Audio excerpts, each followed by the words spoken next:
ये कहानी है एक राजा की जो मिठाइयों का बहुत शौकीन था। राजा के लिए मिठाई उसके ही राज्य के सबसे अच्छे हलवाई के यहाँ से आती थी।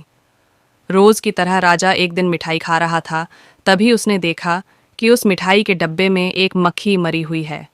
ये देखकर राजा को बहुत गुस्सा आ गया। बात तो छोटी सी थी, लेकिन वो तो राजा था, उसके लिए ये कोई छोटी बात नहीं थी।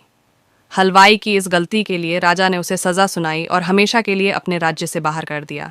इस बात को काफी समय बीत गया। एक दिन राजा अपने कुछ सैनिकों के साथ शिकार के लिए गया।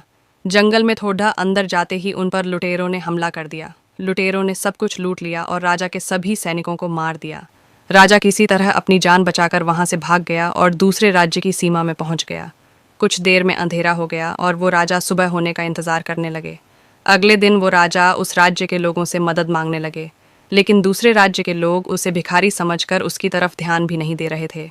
वो राजा भूखा प्यासा एक जगह पर ही पड़े रहा रहा। थोड़ी देर बाद एक व्यक्ति उस राजा के पास आया और बोला, महाराज, आप यहाँ इस हालत में कैसे? राजा बोला, कौन हो तुम और मुझे कैसे जानते हो?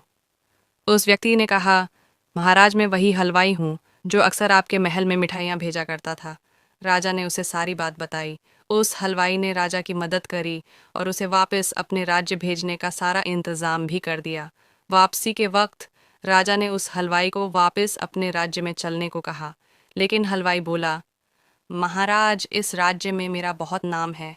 मेरी बनाई मिठाइयाँ इस पूरे राज्य में फेमस हैं। यहाँ आकर मैं काफ़ी अमीर भी हो गया हूँ। अगर आप उस दिन मेरी गलती की वजह से मुझे राज्य से नहीं निकालते तो शायद मुझे ये सब कभी नहीं मिल पाता और ना ही मैं कभी आपकी मदद कर पाता।